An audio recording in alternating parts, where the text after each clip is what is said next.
Okay. Hi guys. So this is What It's Worth podcast. Since it's our first episode, I just want to give like a brief introduction. So pretty much Memphis and I will be these are our hosts. I'm Natalia and this I'm Memphis. Memphis. So pretty much in the weeks to come, we're gonna be testing out different wellness trends or like healthy habits that are like really popular right now, and then we're gonna tell you whether or not we think it's worth it. So each week we're gonna like adopt these practices, and then if it's good, it's good. If it's bad, it's bad. It's like a cost benefit analysis, like pros and cons. Exactly. So yeah. All right. Okay, so Memphis, tell us what our first topic is this week. So this week we're trying out being vegan for a week. Yeah. And then we kind of broke down our research into different categories because there's pros and cons to being vegan, and then also different reasons behind why people are vegan. Yeah. So we separated that into like diet related facts, animal cruelty, and then environmental factors as well. Yeah. And then we kind of looked into how all of those play into why people become vegan, and then also why we're doing it for this upcoming week. Yeah. So I think the biggest concern for me, like when we were talking about going vegan, is just like how I'm gonna get the nutrients, because like my life is so dependent on like animal products right now, and Memphis is already vegetarian, so like it's gonna be easier. Or I think it might be easier for you, although like dairy products are like I feel like dairy products and like eggs are a very big part of your life, but for me it's like this is gonna be like a really rough thing, and so I needed to know what a healthy vegan diet was gonna look like. So I like looked up a ton of things, and the National Health Society from the United Kingdom said that you need at least 5 portions of fruits and vegetables a day. And I was like, I don't eat that right now. Like, I definitely do not eat 5 portions. Like, wow, maybe 2 or 3. Yeah. And then drink plenty of fluids. I feel like we're gonna be fine on that. Yeah. We drink a lot of water. Yeah. And then sources of calcium. I found this really interesting because I get a lot of my calcium, like, they have it in meat and then they have it in milk, obviously. But I only thought of it as like from dairy. No, yeah, they actually have it in like meats. Is you get your iron and your calcium from meats. But I have already been dairy free for about like 2 months now because I'm lactose intolerant, and that's like my doing. But like you actually can get calcium from vegetables, which I found really interesting, like broccoli and like cabbage. But it said not spinach, which is a little weird, but I don't know. I wouldn't understand that because that's also a green. So I know, it was like that's leafy green, and I was like, not odd. spinach. Yeah. Okay, a little odd, but anyways. And then I needed some like base foods. So definitely like hummus is gonna be something that I'm eating a lot. I just like lentils, nuts, seeds. I eat a lot of seeds already, but it's just like I don't know if I can make meals. Exactly, because you know, it just feels like snacks to me.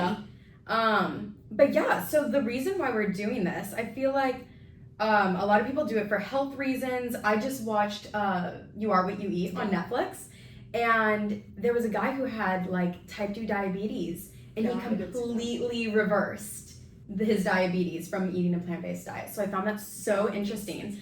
So yeah, I found from Harvard Health Publishing that out of 300,000 participants, those who are on a plant-based diet had a 23% lower risk of developing type 2 diabetes. And then this is really interesting. I'm not sure why. 35% lower risk for men in developing prostate cancer.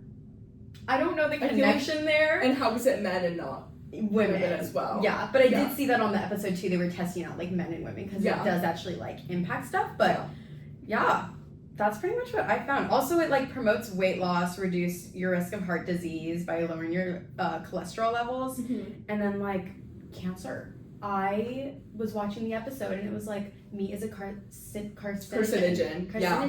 Wow. That's crazy that we're just like consuming that all the time. I know, and I feel like you always hear to not eat red meat, especially because it's the worst. Yeah. But then it's like, then you really get into it. Exactly. It's like everything. I'm like, wow. Shocking. Yeah. I know, it got me thinking, especially like just what we put in our bodies in general and like how processed everything is. It was like a wake up call, honestly. And I thought what was interesting with You Are What You Eat was to see people's attitudes toward whatever diet they got, especially because like some people like at first they were like, oh, like I don't want to go vegan, but then they were like even disappointed when like, they got the card that they had to have like the omnivore diet. Yeah. So it was like, it was omnivore. Like omnivore, because they're not just eating meat. No, the just eating meat is like scary. I feel like you're gonna get like her issues. I know. Someone I know did a diet that was just berries and meat. Like the raw And he said that, like, out of all the diets he's tried, he's felt the best on that. No, you're lying. Like, there's no way. There is no way. Yeah. I mean, there's got to be science behind it. I feel like there's just science behind everything, but that scares me. Yeah, that does scare me. Because also you're not eating vegetables. No vegetables. And also, like, in the olden days, you used to get, like, constipated. If, you didn't have vegetables. I'm like, eat your vegetables, people. Like, eat your vegetables. Yeah. That's definitely important. But, like, I know a lot of people do it for the animals. Yeah. And I feel like you did it for the animals when you went vegetarian, like, forever ago. Like, so that's what I chose to look into more, because I've been vegetarian since, third grade, I think? Yeah. And it was because of a friend who, like, convinced me, and she told me about animals, and I was obviously really young. Was it really? Wait, my friend. Sydney. Oh my gosh! Yeah. We'll have her on. Yeah, we were at, actually, like, a ranch. We were at a camp, and we went, like, horseback riding, and we were, like, working on the farm. I remember we were, like, literally picking up horse poop in the pouring rain. God. It was, like, that is awful. It was an experience. And you're like, let's save the horse. Exactly, yeah. And so she explained to me, she was, like, because she had already been vegetarian, about, like, all the, like, poor conditions in other farms and, like, what these animals go through. And, you know, I was, like, 8 or 9. I felt bad. So I told my mom that I wanted to be vegetarian. Yeah. And I stuck with it. But I think especially now, especially learning in, like, I think, like, freshman year, was it freshman year or middle school? I don't even know. We learned a lot about the environment. Mm-hmm. And I don't know if I just chose to do projects on that and stuff. Yeah. But it's the environment as well as, like, what the animals actually go through. Yeah. So I looked at a PETA article, and I wanted to bring that up because I know that is a controversial source to look at because they are very biased. Mm-hmm. So the information I took from them was not really them pushing on, like, what to do, because there was a full section of the article I read the article Being Vegan, Healthy and Humane, and there was a section talking about, like, what you should do and why you should do it, but I just kind of stuck to the parts that were kind of just clearly stating what the animals were going through. So it looked like animals are more mentally advanced than we think, so a lot of people just think, like, oh, like, it's just a chicken. Like, more than chickens. They're more than chickens. Exactly. But it talked about how, like, chickens form social hierarchies. Pigs have, like, the cognitive skills of 3-year-old humans. And, cows enjoy mental challenges, so, like, mind games. And cows are a big contributor. I don't know definitely. If you saw that, but even that, it talked about these factory farms. So the factory farms are where the animals are raised for killing to be made into food. And most live on factory farms where they can't tap into these, like, their social hierarchies or, like, their family lives, you know, just all those mental things that they're born capable of doing. Yeah, exactly. So it talked about that. And then it also talked about how much land we're using just to kill these animals, basically. And it's 2/3 of the U.S. agricultural land. So there are these big plots of land that are essentially used to put worse things into the environment. So it's providing all this food for us, but it ends up polluting the air and the groundwater, especially because of the manure that ends up in the ground, in, like, bodies of water, everything. And then I also read the Vegan Society Compassion for Animals, and that really talked about the lifespan of animals and how cut down that is. Just by these factory farms. Again, like, cows that could live for 20 plus years are killed after 3 to 4 when they're no longer considered like good for making milk. Sheep are slaughtered after 3 to 10 months and could live to be 15. That's like a year too younger than us. And then chicks are killed after 6 weeks when they could be 10-year-old chickens. So sad. Yeah, and so it's like, that's all really sad. And then there's also the misconceptions of free range. So I know even, like, we buy our eggs and we think we're doing something better by buying these, like, cage-free. Yeah, but when they say cage-free, it's like maybe an inch of space, like, and maybe a foot of space. Exactly, but I genuinely thought it was better. Like, I thought so too. I did too. And but it's only like 4% of, like, agricultural land is actually, like, free range. Exactly. And then on those, like, free range farms or whatever, animals still endure harsh conditions, so they freeze temperatures. You can't regulate that just because it's free range. Behavioral issues and temperament issues, and then physical issues and pain, because that also can't be regulated just because of the land that you're on. Right. So I thought that was really interesting as well, just all these factors that play into both how the animals are feeling and the environment as well. Yeah. My family and I went to Italy in, like, November, and on the menu there was veal. And I was like, what is veal? Yeah. I had no idea. Yeah. And my dad was like, oh, it's delicious. And I was like, okay, what is this? Because it sounds weird. He was like, it's a baby pig, or baby cow, sorry. And they don't allow it to walk. They don't allow it to move so that its muscles never get tense. So when you cook it, it's like really tender. And he's like, oh, and it's so good. And I was like, Bubby.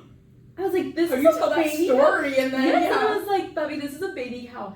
And he was like, yeah, I wouldn't mind. He's so like, you know, I don't know. He used to like, you know, kill the chicken to cook the chicken in Mexico. So I mean, it's a different life. But he was talking to me about that. And I was just like, it feels so wrong. And so then I was thinking about it. Yeah, that feels so wrong. But imagine how many other animals are going through that same thing. You know, like even adult cows are not moving, and they're just being like fed so much, and it's just like, what a miserable life. And then you know, I've never been like crazy sympathetic to all that animals, stuff, animals. Yeah. But like, it's really bad. Yeah. And then when I found out how dangerous meat is for my own body, and you know, humans are selfish. Exactly. And then I was like, there are absolutely no benefits to me eating meat, you know? Yeah. So now, like, we're going vegan for a week, and this is going to be a big thing. I see myself continuing this. I was going to say that too. Do you? I see myself continuing it too. My only concern is the nutrients that I'm not going to be getting. Yeah. But I'm like, I feel like that's part of the whole, like, what's it worth? Like, is this going to be worth it? Is it worth it to really research and put in that extra effort? Because I think another big thing for especially Americans in general is how easily accessible is our food. Yeah. And going vegan takes work if you want to do it the healthy way. Because sure, you can be vegan and sit around and eat Oreos all day. Yeah. They're vegan. Yeah. But that's if you scary. really want to still be healthy, exactly. Yeah. If you really want to be healthy about it, it's gonna take work, and it's not like you can just be out with your friends and be like, oh yeah, I'm gonna get, like, no, it's hard. Yeah, it's hard. It's work. And it takes discipline, and it also takes time. But I feel like really looking into it, I saw myself continuing it too, because I was like, there's nothing telling me besides like selfishness and like my own like satisfaction from eating food that like I should keep eating the way I am. And I think about it too, like I'm not even cutting out meat because I already have. Yeah. So it's like, for me it's like crazy. Yeah. But I have been dairy free, so that is a different thing. That is true. But let me tell you, like a McFlurry after like something hits, like it just I know. No, I was literally thinking about this like last day. I was like, I'm thinking about just like committing to it, but then I'm like, wait, when I go to CPK, like, what are you gonna get? Yeah, exactly. No, let's talk about the access, because we did a project on food deserts last year, and it was really crazy to see like where, like the geography of like the districts and stuff, and see where the nearest grocery store was. Because for us, it's so easy, like Trader Joe's is right there. Yeah, that's but true. There are so many other communities where there's nothing. Like all my cousins, my tios, they all live in San Jacinto Valley, which is like maybe half an hour from San Bernardino Valley. And just like Jack in the Box, McDonald's, like all these things that are just like so quick and easy, but like very little supermarkets. And you're like, how do people actually like stay healthy here? And the truth is they don't. And that's like systematic. And so I think when we talk about going vegan, it's almost like, yes, we want other people to do this, but that's what's restricting it, is the system, because corporations still want people to buy their stuff, and they will if they have access to it. It's easily accessible. So I think that's a really big thing to note, just that, you know, for us it is easy, but a lot of people it's not. And that's where like the distinction comes from. Yeah, that's where, like, I even read the article, let me see which one it was. It was an NPR article, and that ties into this. Does being vegan really help animals? And it talked to multiple different people who have tried it out, because it is a supply and demand issue. Yeah. With being vegan, a lot of people are like, oh, well, like, you're not really saving these animals, like one person being vegan. And it's like, no, it's not saving the animal that is already like on its way to the slaughter. Yeah. But when these companies all of a sudden aren't having the demand for those meat products, animal products in general, that's when they are forced to start cutting down, because a company's not going to produce something they're not selling. Exactly. But then the thing is, with these food deserts, with these low socioeconomic areas, it's the only option. And that's where these companies still benefit, because sure, people who live in areas like us where we can order our groceries or go and get groceries the night before and prepare for this, and we have that ability, there are so many people who just can't do that. So then these companies get to continue. Yeah. So just because like people in our area are able to, doesn't mean that all over they can, and that's when it turns into the systematic issue. Yeah. So for this week, we're starting. Did you start today? I did start today. I did start today too. Yeah. It's low-key been a little rough so far. Yeah. But we're going vegan for a week, so we'll come back on Monday. I'm gonna keep like a little journal about like how I'm feeling, because my mom was talking to me about this, and she's like, I'm so interested to see in like how your body feels after this. Yeah. So I'm gonna be writing down like little things, and then also I went to Trader Joe's last night to find some vegan stuff, and I found like vegan pestos that I'm so excited to try. I love hummus, so I got some hummus, lentils, which I've only had lentils once. I like the Trader Joe's lentils, but I'm gonna try them. I'm hoping that they're good. And then what else did I get? Oh, I saw like the vegan bars. I haven't tried them yet, but I thought that my biggest issue was gonna be like chocolate. Like I was really, but I like dark chocolate better, so I feel like that's. Does dark chocolate not have dairy in it? If it's like really high, like the percentage, then it won't have milk. You just have to check it. Because I love dark chocolate. I feel like that's gonna hit for me. But that's what I'm gonna do, and I'm nervous. I'm excited. Yeah. But like, I think it's for a good cause. Yeah, I agree with that, and I think. The thing I'm nervous about is because my like main protein source is eggs and has been eggs, so I don't know different. So that's where it is gonna take work. Because I think about it and I'm like, oh yeah, even like with our like early morning workouts, like I have my workout tomorrow morning, and like right before school, like quick and easy, I make myself my eggs, I get my protein in, and I'm just worried about like where am I gonna get that from? Yeah, but that's just where it takes the work now. Yeah, it takes the work. And I was talking to I forget who about how I'm actually gonna have to eat like real meals, because they're not going to be like so dense in protein and stuff like that. Like okay, that's not what I meant. No, I know what you mean. Yeah, because it almost forces you to eat cleaner. Yeah, it definitely does. And I'm like, I actually have to eat things that are good for me, because I'm not going to be getting that source from a piece of chicken and some broccoli. You know, like I'm going to just have the broccoli, and that's not enough to sustain my lifestyle, because we're active people. Yeah. And so it's just like I had to think about all of that, and I was like, oh my gosh, it's gonna be rough. Like I can't just eat carrots and hummus all day. Exactly. So yeah. And I don't know what else we're gonna test. I feel like it's just like how we feel, how easy it was. Yeah, and I feel like we'll be able to see a difference in how we feel for sure. Oh, definitely. I even know today I was like, wow, like I'm hungry. But I'm hungry. The stuff in the vending machine, I can't just go nuts. I think though we are also gonna realize how much is vegan, because I feel like in the beginning it's easier, and I could be wrong about this, but I feel like in the beginning it's easier to focus on how many things aren't and like how much it's gonna be like, oh, like figuring everything out. But I feel like now, especially with like our friend Kate, she was anti-vegan and then became vegan, and I feel like she's so anti. Yeah, she's so anti. I feel like there's so much that like now we go out to eat and like I don't even realize that she's still vegan, because like you're just able to order so normally. Yeah. So I feel like we might end up realizing that like there's more than we think. I forgot that avocado toast was vegan, and now I'm like LFG. Yeah. Because that is vegan. I know my mom got me avocados this week. I was like, I will be eating this. Oh my gosh. So yeah. How do we want to wrap this up? I think we'll just see back next week. Update next week. Yeah.